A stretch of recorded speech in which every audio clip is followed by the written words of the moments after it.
usia paling tua sunat. Nah, usia paling tua. Yang sudah pengalaman. Iya, usia paling tua itu umur 62 tahun. Baru sunat. Ya. Bukan mu'alaf. Bukan mu'alaf. Terus Bismillahirrahmanirrahim. Assalamualaikum warahmatullahi wabarakatuh. Waalaikumsalam warahmatullahi wabarakatuh. Alhamdulillahirrahmanirrahim. Pada kali ini kita ada podcast pinggiran sesuai dengan judul YouTube kita, yaitu motivasi pinggiran. Jadi kita mencari motivator-motivator yang ada di pinggir-pinggiran. Mungkin orangnya bukan orang pinggiran, tapi kita anggap sebagai orang yang profesional lah di bidangnya, seperti itu ya. Jadi ini sudah hadir dengan Mas siapa ini? Assalamualaikum, nama saya Mas David. Mas saya David, owner dari Klinik Ibnu Sina Sejahtera. Oke, lokasinya di mana, Mas? Lokasinya di Curabuntu, Jenggawa, Kabupaten Jember. Kabupaten Jember. Oke, teman-teman pengen tahu beliaunya, nanti simak terus video kita ya. Jadi biar lebih paham apa sih usaha beliaunya. Oke. Mas David, usahanya ini udah apa ini? Usahanya ini di bidang apa ini, Mas? Di bidang kesehatan. Kesehatan. Mas Agus. Jadi kita punya usaha klinik ya. Klinik umum, klinik rawat inap. Itu namanya Klinik Ibnu Sina Sejahtera. Jadi kita punya layanan turunan, diantaranya adalah klinik sunat panda ya. Jadi kita punya layanan unggulan yaitu spesialis sunat di sini. Jadi kliniknya memang umum, jadi merawat orang sakit ya, jadi rawat inap, rawat jalan, bekam, terus kemudian rawat luka, periksa lab, jasa ambulan ya, jadi kita bisa sewa ambulan gitu. Terus yang kedua, kita mempunyai layanan unggulan yaitu sunat panda gitu ya. Sunat panda itu singkatan dari sunat paling aman dan asik. Oh gitu, jadi akronimnya seperti itu. Tak kira sunat ini ya, sunatnya hewan panda. Enggak ya? Lebih ini ya, lebih tagline aja sebenarnya. Ya, backgroundnya kayak panda-panda ini ya. Ada bambunya, ada pandanya gitu ya. Oke, Masya Allah, usaha yang luar biasa. Ini Mas, usaha ini sudah berapa lama ini didirikan? Jadi kalau kita turunnya izin dari Dinas Kesehatan itu November 2021. Jadi ini jalan pas setelah puncak dari corona udah turun sedikit. Kita ini izinnya turun gitu ya. Masya Allah. November 2021. Itu pun karena memang ada situasi Covid waktu itu, memang izinnya agak lama karena memang di pending ya, karena ada pandemi waktu itu. Jadi 2023 Agustus ini mau jalan tahun yang kedua gitu. Jadi luar biasa. Usahanya sudah cukup lumayan 2 tahun. Mas, mungkin ini Mas, sharing sama teman-teman. Ini apa sih tantangannya usaha ini, usaha klinik jenengan ini selama 2 tahun ini ya barangkali. Jadi kalau kami memang berangkat dari nol ya Mas Agus. Jadi boleh cerita sedikit ya. Banyak boleh. Banyak boleh. Jadi nama saya David, saya seorang perawat ya. Istri saya juga seorang perawat. Kita dulu karyawan di salah satu rumah sakit swasta yang cukup terkenal yang ada di Jember. Ya, kita di situ kerja selama 4 tahun setengah. Istri saya di klinik ya. Waktu itu 1 tahun sudah resign karena dia punya baby waktu itu ya. Terus dalam perjalanannya ternyata dalam 4 tahun setengah tidak tahu kenapa saya kok menemukan istilahnya stagnan di situ. Jadi kalau dari segi finansial sebenarnya tidak, dari segi ilmu sebenarnya juga tidak banyak ilmu yang didapatkan dari rumah sakit tersebut. Saya juga berterima kasih terhadap apa yang telah dilakukan oleh rumah sakit tersebut selama 4 tahun setengah dalam kehidupan saya. Tapi di situ saya juga harus mempunyai istilahnya kita keluar ya dari zona nyaman. Jadi zona yang sudah diberikan istilahnya jenjang karir di rumah sakit, kita keluar untuk membuat unit usaha sendiri. Waktu itu unit usahanya itu masih namanya Rumah Sehat. Jadi nama Rumah Sehat Ibnu Sina. Ibnu Sina sendiri kita ambil dari salah satu tokoh Islam, Oke, bapak kedokteran Islam, kami menghormatinya untuk memberikan sebuah prestis ya kepada beliau sehingga kita bisa memberikan nama kepada klinik kita begitu ya. Kemudian dalam perjalanannya dalam rumah sehat kok animo masyarakat yang ada di sini lumayan baik begitu, apalagi waktu itu mungkin mohon maaf sebelumnya kalau kita sebagai praktisi kesehatan yang tentunya itu buka praktek sendiri di rumah, itu corona itu merupakan peak yang sangat luar biasa ya. Jadi pasiennya luar biasa banyak waktu itu. Selama 2 tahun entah itu periksa, entah itu sunat itu, entah itu yang lain-lain, semua orang itu kan panik tentang kesehatannya. Jadi layanan kesehatan pada waktu itu sangat-sangat luar biasa omsetnya waktu itu ya, omsetnya, sehingga alhamdulillah dalam 1 tahun setelah saya resign, saya memberanikan diri untuk membentuk klinik ya, yang notabene saya tidak punya bekal apa-apa sebenarnya. Bekal modal juga nggak ada, bekal pengalaman juga nggak ada, saya dibodoh nekat saja, dibantu sama istri waktu itu. Alhamdulillah kok selamat ya. Selamat dari ini, maksudnya selamat dari kegagalan. Nah, uang yang banyak yang saya hasilkan di praktek sama sunat pada waktu COVID itu saya kumpulkan. Saya tidak membeli mobil baru atau rumah baru, tapi ya saya bentuk dari sistemnya, sebuah sistem namanya Klinik Ibnu Sina. Gitu. Alhamdulillah turunnya itu 21 November 2021. Jadi hampir jalan kedua. Gitu. Alhamdulillah karyawan kita juga jumlahnya 23 orang sampai karyawan. Sampai sekarang. Masya Allah, setiap shift itu terdiri dari 3 sampai 4 karyawan. Kita ada perawat jumlahnya 12, kemudian dokter ada 2, ada 3 sudah resign 1, sopir ambulans 1, lab 1, jasa administrasi itu ada 2, video editing 1, terus kemudian gizi 1, terus kebersihan ada 1, tukang parkirnya 2. Masya Allah, berarti cukup lumayan ya, kayak puskesmas kayaknya. Ya, klinik puskesmas swasta ya. Kayak banyak banget sampai 23 ya. 23 luar biasa berarti. Oke. Memang itu saya sempat agak tertarik sama kenapa itu mulai kapan ini keluarnya dari rumah sakit? Oh iya, keluarnya itu keluarnya itu November akhir 2019. Oh. Jadi gitu. Waktu itu saya ingat itu sudah pandemi COVID itu sudah marak di Wuhan, tapi belum menyerang ke Indonesia. Oh gitu. Isu-isunya sudah mulai ramai di Wuhan. Iya. Kita nggak tahu kalau ternyata jadi seperti itu ya. Jadi saya sebenarnya keluar dari rumah sakit juga nggak ada hubungannya sama pandemi karena memang waktu itu nggak ada apa-apa di Indonesia waktu itu. Jadi Wuhan sudah meledak COVID. Nah saya baru keluar begitu. Gitu. Terus Januari kok kayak gitu luar biasanya pandemi itu ya. Jadi ya itulah yang terjadi begitu. Kodratullah juga mungkin rezeki dari Allah gitu ya. Jadi diberikan kesempatan untuk bisa berkembang lebih baik lagi gitu. Tapi nggak merasa ketika setelah keluar itu nggak ada frustasi. Loh, nanti penghasilan saya gimana? Sangat frustasi.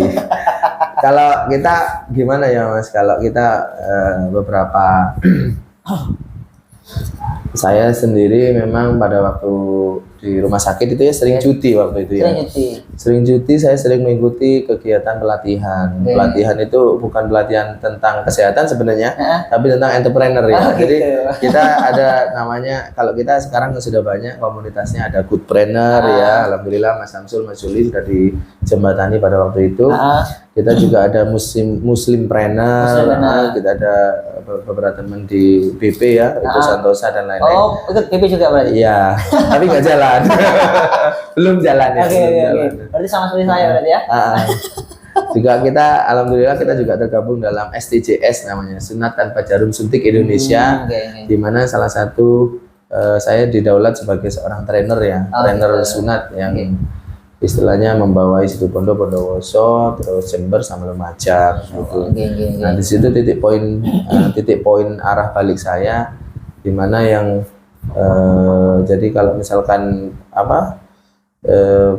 David ini bukan orang yang siapa-siapa, jadi yang sedikit bisa belajar lebih banyak tentang tahu arti bagaimana sih menjadi seorang entrepreneur sejati itu bagaimana, yang istilahnya itu menggantungkan semua kegiatan kehidupannya itu hanya untuk Allah SWT. Masya Allah.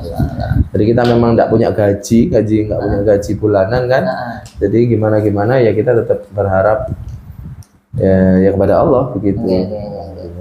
Rezekinya rezeki dari murni dari Allah. Emang kalau kemarin kerja nggak rezeki dari Allah? Betul. Betul, rezeki dari Allah juga. Cuman lewat ini ya, lewat institusi ya. Jadi begitu ya.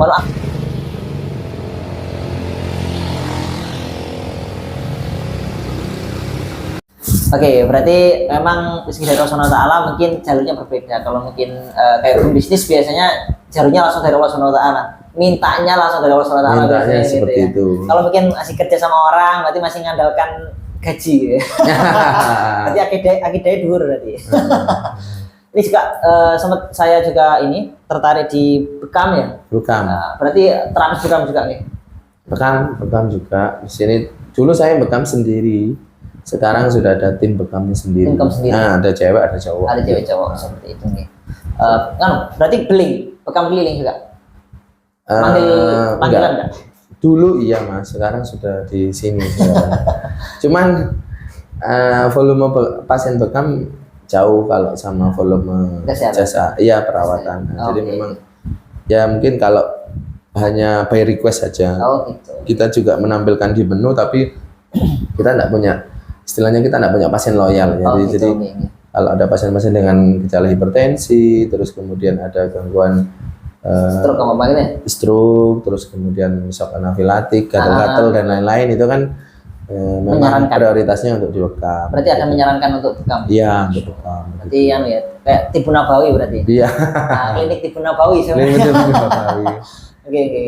Baik, Mas David luar biasa. Ini sebelum usaha klinik ada usaha-usaha lain, Mas? Oh iya. Jadi Mas Agus, sebelum usaha klinik itu memang kita passionnya di kesehatan. Jadi hal-hal yang berhubungan dengan kesehatan kita bisa ambil. Yang pertama ya kesehatan dalam bidang klinik ini ya. Klinik ini bisa dijabarkan lagi menjadi klinik rawat inap, rawat jalan sama sunat ya. Itu satu. Terus yang kedua saya distributor alat hitan. Jadi distributor alat hitan, metodenya adalah super ring. Jadi kita memegang wilayah Jember, jadi teman-teman yang menggunakan device super ring untuk sunat itu pasti belanja ke sini, seluruh Jember, pasti seluruh area Kabupaten Jember. Gitu ya. Nggak bisa ke tempat lain berarti? Nggak bisa. Apa itu? Terus yang ketiga kita juga punya waktu itu ya, sekarang udah tidur. Waktu itu kita punya usaha ini properti kesehatan. Jadi seperti bed kesehatan kita buat gitu ya, properti bed kesehatan. Terus kemudian ada bed opsin, bed periksa, terus kemudian yang lain-lain. Jual beli properti kesehatan juga kita waktu itu. Sekarang lagi tidur, belum dibangunkan. Terus ada jasa ambulan. Nah, jasa ambulan ini jasa sewa ambulan antar kota ya. Jadi dari termasuk jenazah juga ya. Jadi bisa sewa jenazah, ambulan jenazah. Kita juga punya tim kesehatan. Dan pada saat hari ini kita tim kesehatan dan ambulannya juga disewa untuk jadi tim medis di kompetisi basket yang ada di Jember, di DPL. Jadi keluar kemudian mereka gitu. Berarti kayaknya multi kesehatan berarti. Sama pertanian. Ada pertanian juga. Saya ada sawah, tapi sawah itu peninggalan orang tua. Itu ya saya nggak bisa terlalu fokus di sana, cuma saya memasang orang di situ. Tapi ya kalau saya sih sebenarnya nggak hobi di pertanian, cuman ya pokoknya kita istilahnya apa yang diberikan orang tua kan tetap dijaga begitu aja. Jadi ya pokoknya digarap begitu aja. Belum menemukan passion yang tepat untuk pertanian ya. Begitu. Baik. Ngomong-ngomong Mas David punya anak berapa ini? Anaknya sebenarnya 3. Sebenarnya 3. Cuman yang pertama kan meninggal. Terus yang kedua itu perempuan namanya Rumaisya. Terus yang kelas berapa? sekarang kelas TKA. Oh, TKA. TKA. Mau TK berarti ya? Mau TKP. Oh, TKP. Mau TKP. Sekarang masih TKA. TKA. Umurnya 5 tahun. Oh, 5 tahun. Yang kedua ini cowok. Ini masih 1 tahun 6 bulan. 1 tahun 6 bulan. 1 tahun 6 bulan. 1 tahun 6 bulan. 1 tahun setengah ya. Berarti ada project anak ke selanjutnya. Iya, ada.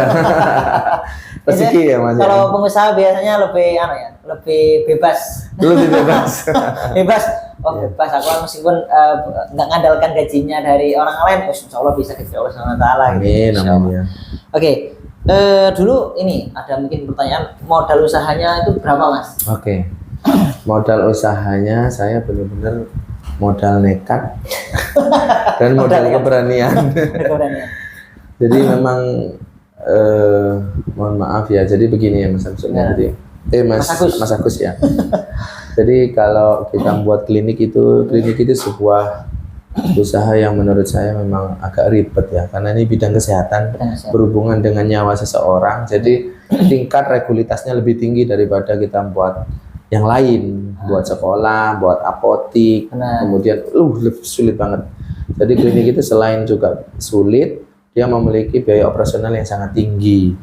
Nah, waktu itu kita memang benar-benar tidak punya uang.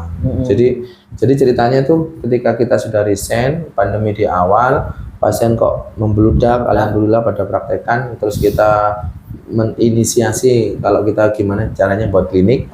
Akhirnya waktu itu kita sudah reng-reng biaya untuk buat klinik kan.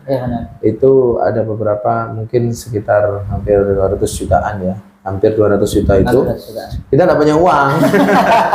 Kita nggak punya uang. Ya, akhirnya dalam waktu ya mungkin sekitar 9 bulanan waktu itu. 9 bulanan itu nyicil kita. Jadi 1 bulan pertama kita bayar 30 juta, terus bulan begitu. Jadi kita dalam 9 bulan waktunya itu kita nyicil, terus kemudian bisalah sampai ke 200 juta begitu. 200 juta itu dalam artian ya beli semuanya ya, kita renovasi. Terus kemudian beli alat kesehatan, kita melengkapi perizinan, beli ambulan dan lain-lain begitu. Tapi kayaknya lebih ya. Cuma yang terlihat nominalnya segitu lah ya.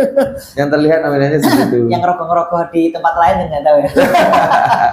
Nominalnya segitu, tapi kayaknya sih lebih. Cuma saya memang ya sedikit-sedikit ya. Jadi nggak bisa pleng gitu, nggak bisa karena memang kita modalnya dari nol. Saya juga karyawan biasa, keluarga dari guru semuanya yang benar-benar tidak paham tentang kesehatan. Orang tua kami guru, bapak ibu mertua kami guru, bapak ibu saya juga guru. Sama-sama guru. Ya, ibu saya sudah almarhum. Jadi apa ya? Berarti lokasi ini bangun Melenong. Nah, ini lokasinya rumah. Rumah saya ini. Rumahnya jenengan? Ya, waktu itu begini. Jadi ini ceritanya kan memang kita awal di UGD depan itu. Ini kan ruang sunat ya sekarang ya. Ini di UGD depan itu praktekan saya yang asli di awal gitu. Ya di situ dia berawal dari, kemudian semakin bulan semakin tahun dia mundur, nambah lagi 2 kamar. Akhirnya sini rumahnya direlakan semua untuk jadi klinik gitu. Jadi kita pindah gitu. Gitu. Dan belum punya rumah sampai sekarang. Ini obo ya. Maksudnya rumah untuk ditinggali ya. Rumah untuk ditinggali. Kalau tinggalnya di mana berarti? Sekarang saya meninggali tempatnya rumahnya nenek. Jadi nenek itu sendiri, jadi kita temenin. Tapi saya punya beberapa aset. Ada aset tanah, terus sudah pembebasan lahan ya di sebelahnya klinik. Sebelah sini? Sebelah kanan, sebelah sana. Parkir berarti ya? Parkir itu sewa. Oh, sewa. Sebelah sini sudah saya beli. Masya Allah. Yang itu untuk parkir selanjutnya yang sebelah kiri. Yang sebelah sana nanti rencananya mau yang depan itu mau dibuat apotik, yang belakang mau dibuat hunian begitu. Apotiknya belum ya? Belum. Sampai sekarang kan masih belum punya rumah. Numpang ini ceritanya. Numpang di rumah nenek. Ini Mas, mungkin ada apa ya, kata-kata motivasi yang mungkin perlu dibagikan ke teman-teman semuanya. Mungkin salah satu menjadi pedomannya Mas David untuk memberikan motivasi untuk membangun sebuah usaha gitu. Oke. Jadi teman-teman semuanya jangan pernah berkecil hati, karena memang saya pun dari orang yang benar-benar saya benar-benar waktu itu saya nggak percaya kalau saya dalam posisi saat ini juga ya. Saya nggak ngerti ceritanya gimana. Saya dulu cita-citanya pengen jadi PNS loh, Mas. Gitu ya. Iya, saya cita-citanya pengen jadi PNS. Ternyata kok kodratullah juga Allah juga tidak mengizinkan ya. Ikut PNS 2 kali ya, nggak salah. Nggak tembus. Istri saya 1 kali juga nggak tembus. Jadi kalau saya sih berpesan sama teman-teman semuanya, selalu semangat, peluang itu selalu ada gitu ya. Pesan yang sangat mendalam untuk saya kepada teman-teman semuanya, usaha itu dimulai dari nol gitu ya. Tidak ada usaha yang disempurna di awal gitu. Saya sempat dalam beberapa tahun saya sempat istilahnya tidak percaya diri terhadap klinik saya, karena memang klinik saya kecil dan lain-lain. Tapi semakin hari kita kan proses pengembangan. Jadi memang usaha itu tidak perlu sempurna di awal. Kita terus belajar begitu ya. Kemudian hal yang paling penting adalah strategi marketing apapun itu tetap ada 2 hal yang kita mau lakukan ketika kita melakukan sebuah usaha. Yang pertama adalah strategi marketing langit dengan sedekah, duha, sholat tahajud, kemudian sholat berjamaah di masjid dan lain-lain. Semuanya dipasrahkan kepada Allah, kita hanya bisa berikhtiar saja. Yang terakhir strategi marketing bumi gitu ya. Marketing bumi ya kita bisa belajar di pelatihan, ada beberapa strategi marketing yang kita bisa pasarkan, ada branding, marketing sama selling ya. Jadi itu hal yang biasa yang bisa kita pelajari bersama. Dua hal komponen tersebut kita bisa satukan dan insya Allah efek dan dampaknya sangat luar biasa. Jadi kita tetap berlandaskan agama dalam suatu usaha kita, karena memang kita tidak pernah bisa terlepas dari agama. Gitu. Ada sesuatu hal yang tidak bisa kita duga-duga di dalam usaha kita, karena memang kita ya di luar nalar ya, jadi kita sampai saat ini pun tidak pernah tahu dalam hal ini gitu ya. Terus jangan sampai pantang menyerah teman-teman. Semua usaha itu pasti akan mengalami rugi ya, pasti akan mengalami rugi, pasti akan mengalami suatu masalah di mana cash flow tidak cukup ya untuk bayar karyawan. 23 karyawan kalau sudah waktunya THR ya bingung. 23 karyawan kalau sudah mau THR ya bingung gitu. Akhirnya ya tetap berharap gimana cara bayarnya. Yang paling penting kalau menurut saya saat ini adalah bertahan dulu ya dari gempuran pesaing ya, karena memang kita belum BPJS ya. Kita belum BPJS. Harapannya nanti kita mau kerjasama sama BPJS begitu. Oke. Baik, luar biasa tadi. Ini untuk khalayak umum ini tarifnya memang merakyat atau gimana ini Mas? Kalau tarif mungkin biasa sih kalau menurut kita sih, kalau tarif di klinik Ibnu Sina untuk periksa itu biasa, tarifnya umum dan lain-lain. Kalau sunat kita yang benar-benar premium. Jadi kan memang saya trainer sunat, saya memberikan layanan yang sangat nyaman untuk anaknya. Jadi sunatnya kita itu memang tidak pakai suntik, tidak pakai jarum, tidak pakai perban dan lain-lain. Kita juga melayani 4 metode. Ada beberapa metode yang sangat hits yang sekarang ini, ada sunat supering, kemudian thermocouter, technosealer, ESU, terus kemudian stapler, ya yang lain-lain kita bisa lakukan gitu ya. Tinggal pilih bagaimana sesuai budget gitu ya. Oke. Nanti bisa diklik di Instagram kita juga ada namanya Sunat Panda ya. Nanti ada di sini nih Sunat Panda. Sunat gitu Panda. Ya. Bisa kita klik. Lokasinya pasti di sini. Lokasinya bisa kita home visit. Home visit. Jadi bisa di tempat sini, di studio ini ya. Nanti kalau udah nggak ada podcast ini kita bisa rubah dalam ini ya praktek sunat. Terus kemudian bisa di home visit juga. Jadi lebih fleksibel aja. Untuk untuk Instagramnya ada di klinik Ibnu Sinas. Jadi klinik Ibnu Sinas ya. Klinik Ibnu Sina, ada S-nya di belakang. TikToknya juga ada Klinik Ibnu Sina. Gitu. TikToknya Klinik Ibnu Sina. Paling jauh home-nya? Home visit ya? Paling jauh di mana, Mas? Paling jauh itu di Surabaya. Dipanggil ke Surabaya. Nyunat satu orang? Nyunat satu orang. Ada ya? Iya, ya pokoknya kosnya cukup. tentang ini ya, biaya operasional cukup, ya saya mau. Gitu. Kalau nggak cukup nggak mau. Itu kalau nggak salah saya nyunat ini pengadilan nyunat anaknya ibu pengadilan negeri Surabaya. Yang lain-lain ya sekitaran Tapal Kuda biasa. Ini barangkali ada kisah unik ketika nyunat. Nah, mungkin nanti bisa kita tampilkan di shot kita gitu ya. Apa ya? Kisah unik. Ada nggak yang unik? Banyak. Kabur atau gimana gitu ya? Jadi kalau unik itu banyak ya. Jadi sunat itu kan memang fenomena ya. Jadi sunat itu fenomena ada yang iya seumur hidup dan lain-lain. Kisah unik itu beberapa, enggak satu kali, ada beberapa kali kita nyunat, anaknya enak, tidak nangis, tidak ada masalah, tidak ada drama, bapaknya pingsan gitu. Jadi kita bingung merawat bapaknya, anaknya udah selesai sunat, bapaknya nggak bangun-bangun gitu. Ya. Ada yang seperti itu, jadi bapaknya pingsan gitu. Ada yang seperti itu.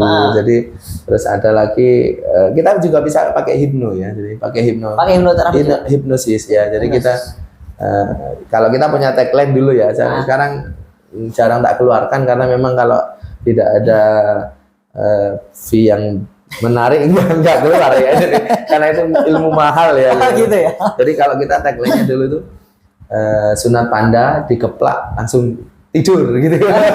Tadi dikeplak gini langsung tidur. Di review dari Instagram kami juga ada sih. Ada di TikToknya saya sendiri pribadi itu. David Margi ya itu ada, itu full ini ya. Kalau di TikTok saya itu full tentang, kita nggak menampilkan sunat tapi menampilkan sesuatu yang lucu-lucu, terus kemudian tentang hipnosis, tentang sunat, tentang apa yang kita lakukan begitu. Jadi kita nggak bahas tentang sunat panda, kita nggak bahas tentang ini ya, nggak bahas tentang klinik, tapi tentang pribadi saya itu di situ ada muncul beberapa hipnosis.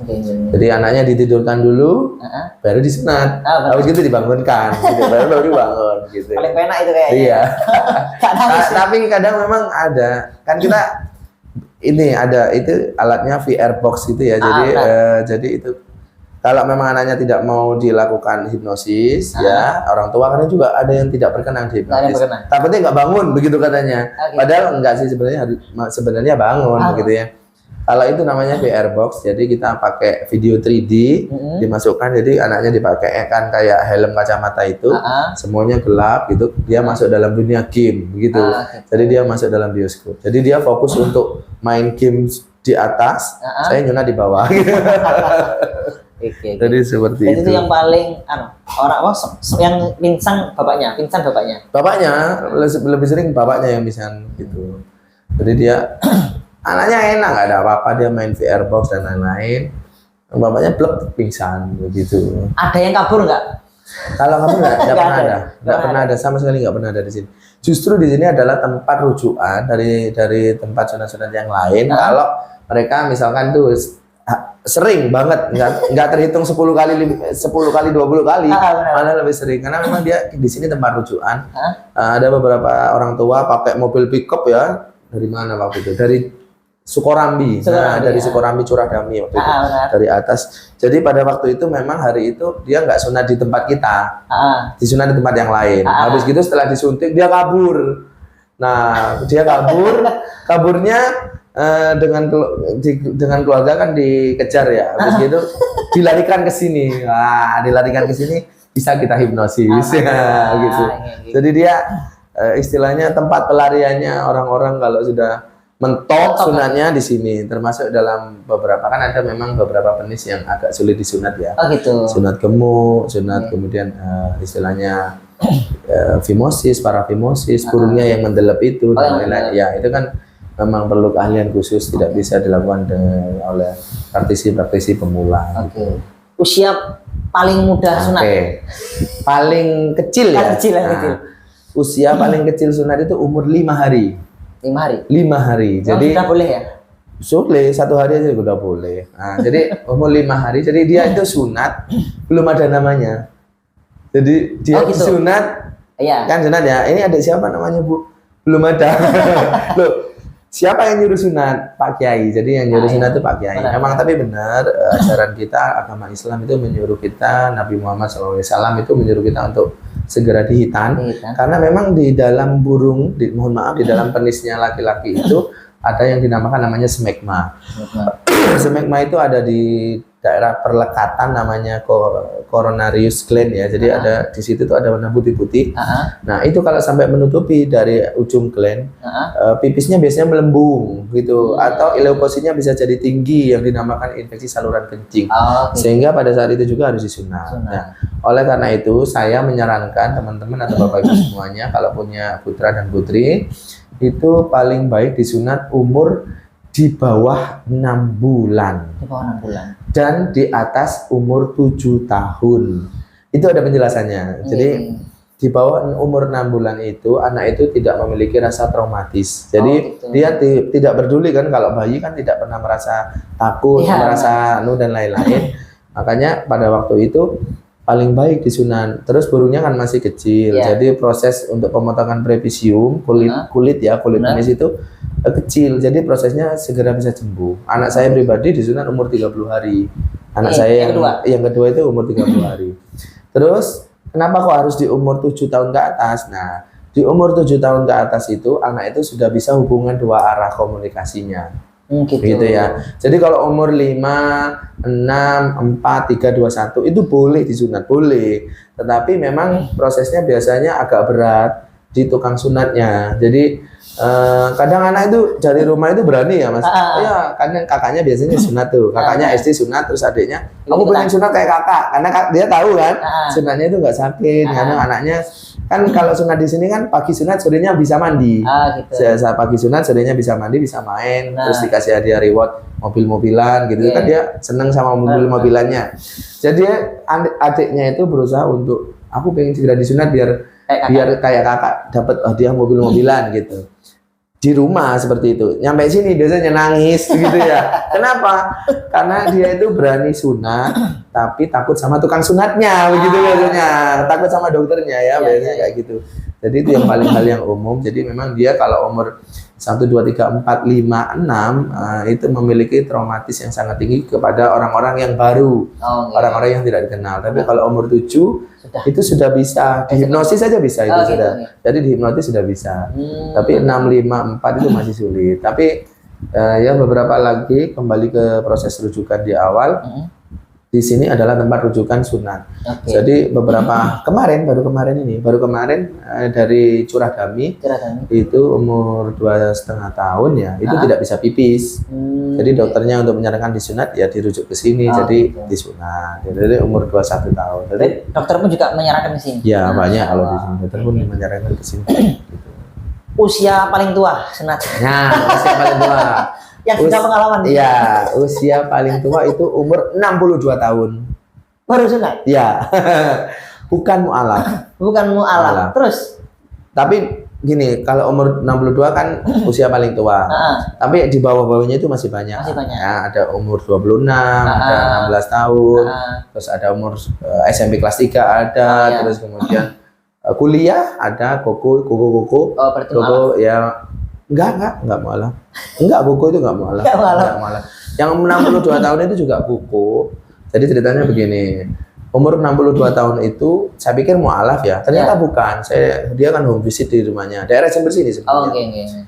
Dia itu disunat karena mohon maaf, ketika berhubungan burungnya langsung bengkak. Oh gitu. Jadi dokter kan menyarankan untuk segera disunat karena memang di situ ada bakteri yang menggumpal di ujungnya begitu. Jadi dia disunat karena obat ya, disunat karena tindakan medis gitu ya. Gitu. Jadi kalau nggak disunat nggak sembuh itu penyakitnya. Benar. ISK, infeksi saluran kencing. Berarti dia muslim selama ini nggak sunat sama sekali. Gimana? Ketika berhubungan badan nggak sunat. Nggak sunat ketika berhubungan badan gitu ya. Kayak orang luar negeri lah ya. Iya, jadi dia umur 62 tahun itu disunat karena terpaksa kan akhirnya kan. Karena ketika sudah berhubungan 1 sampai 2 hari berikutnya dia selalu bengkak. Enggak. Oh, gitu. Setelah disunat, Enggak sekarang. Ya, Enggak ada keluhan sekarang. Enggak ada keluhan. Solusinya disunat. Solusinya disunat. Saya di sini, Gitu. senangnya di sini. Aman, nggak akan dibuka airnya ya. Iya, aman. Oke. Itu ini Mas, ada ini kalau sunat untuk perempuan itu ada nggak? Gimana itu biasanya? Iya, jadi di wilayah Jawa Timur ini secara adab dan nilai budaya itu agak tabu ya untuk sunat perempuan. Tapi sebenarnya itu ada sunat perempuan itu ada. Saya tidak bisa menjelaskan di sini. Saya pun tidak pernah menyunat, tapi saya punya ilmunya. Oh ya, ilmunya, oke. Nah, jadi saya tidak pernah menyunat perempuan, biasanya di luar Jawa itu Mas. Di luar Jawa ya. Di luar Jawa. Ya ada beberapa di wilayah Jawa yang istilahnya itu disunat ya perempuan, cuman ini ya istilahnya masih tabu ya di sini, masih tabu di daerah Jember sendiri itu masih tabu gitu ya. Cuman saya punya ilmunya karena memang kita pelatihan juga diberikan ilmu itu, yang sunat perempuan itu. Kan ada hadisnya juga ya? Ada hadisnya juga. Itu makanya. Itu yang saya tanyakan. Tapi saya kalau disuruh nyunat juga pikir-pikir sebenarnya. Iya, pikir-pikir. Iya. Karena saya belum pernah melakukan. Benar. Oke. Baik. Mungkin ada yang mau disampaikan lagi Mas ke teman-teman? Apa ya? Cukup atau gimana? Kalau saya sih untuk teman-teman saya, teman-teman saya kita punya komunitas. Saya akan sebutkan komunitas saya di dalamnya. Yang pertama ada Pasukan Sukses Mulia, itu adalah teman-teman saya 12 orang yang dimana mempunyai vibrasi dan mempunyai vibrasi yang sama, frekuensi yang sama. Kita sama-sama menjadi entrepreneur di bidang kesehatan. Sama-sama tukang sunat semuanya. Tukang sunat semuanya. Gitu ya. Jadi itu semangat untuk teman-teman semuanya. Terus kita juga punya Super New Mindset, di mana itu semua adalah praktisi pelatihan sunat Bondowoso, Situbondo, Jember, Lumajang, tergabung di situ juga. Tapal Kuda. Semangat untuk semua teman-teman yang ada di situ. Ada Goodpreneur, ada SDJS, Sunatan Jarum Suntik Indonesia. Ada teman-teman saya semuanya yang di beberapa ini ya, usaha importir kita juga pernah. Importir juga? Iya, importir. Tapi nggak jalan. Nggak jalan. Mungkin biaya cukainya terlalu tinggi. Jadi nggak pernah jalan. Tapi saya punya komunitas itu, importir gitu ya. Jadi menurut saya sih, kita hidup itu memang kita tidak bisa menjadi individual gitu ya. Saya kenal Mas Agus juga dari temen ya, dari temen. Saya juga nggak pernah kenal beliaunya sebelumnya. Alhamdulillah diberi kesempatan untuk silaturahmi ke sini. Kita melakukan ini ya, sesi wawancara podcast. Kita bisa mengenal Mas Agus lebih jauh. Intinya semakin banyak teman, insya Allah semakin banyak rezeki ya Mas ya gitu. Jadi kan kita memang harus bisa mengembangkan proses diri kita sendiri dari masing-masing dalam berbagai komunitas begitu.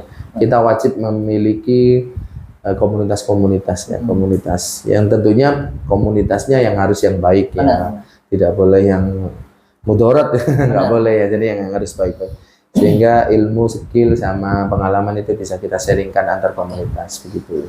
Oke, yang terakhir Mas. Ini kalau mungkin jenengan tadi salat berjamaahnya di masjid. Di masjid. Kalau ini pegawainya itu gimana?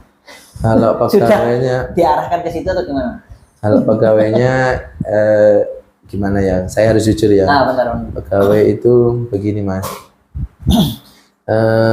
Rata-rata di sini pegawainya itulah perempuan. Oh, perempuan. Perempuan. Jadi mereka kalau di sini kan ada musola 2 di klinik ini, jadi mereka sholatnya di sini.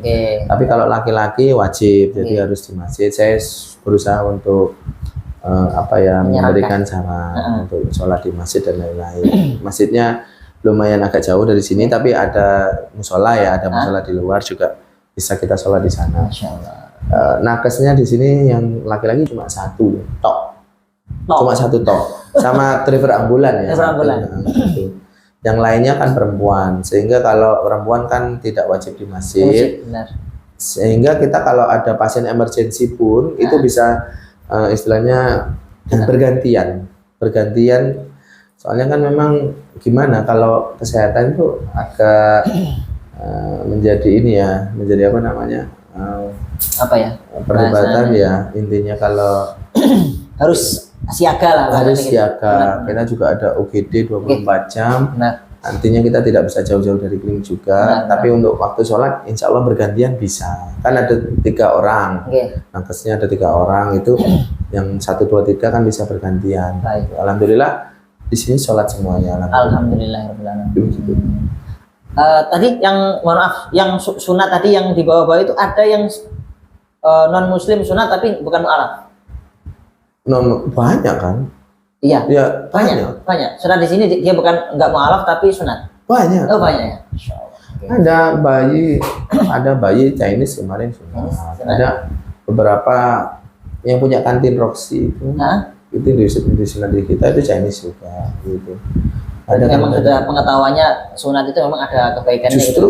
Justru kalau mohon maaf ya kita menyebutkan kalau beliau-beliaunya yang Chinese itu tentang kesehatan. Mereka tentang kesehatan itu sunat itu utama gitu ya. Jadi ya sebisa mungkin dia menyunatkan ketika bayi. Sudah seperti itu. Ya, jadi karena memang dia sudah paham ya tentang kesehatan. Peduli tentang kesehatan gitu ya. Baik, mungkin cukup. Oke, terima kasih podcast kita. Banyak yang kita bicarakan tadi, semoga bermanfaat. Nanti kita berikan pada teman-temannya. Barangkali ada tanya jawab mungkin di kolom komentar yang ada di channel kita, nanti bisa disampaikan. Nanti ada kita Mas David bisa masuk ke subscribe channel kita. Jangan lupa like, komen, dan subscribe channel kita biar nanti atau mungkin ada ide-ide mau konten apa lagi, motivasi apa lagi, silahkan nanti bisa komen di bawah ini. Demikian dari kami. Terima kasih Mas David. Terima kasih. Semoga sukses terus kliniknya. Amin. Semoga berkah. Assalamualaikum warahmatullahi wabarakatuh. Waalaikumsalam warahmatullahi wabarakatuh.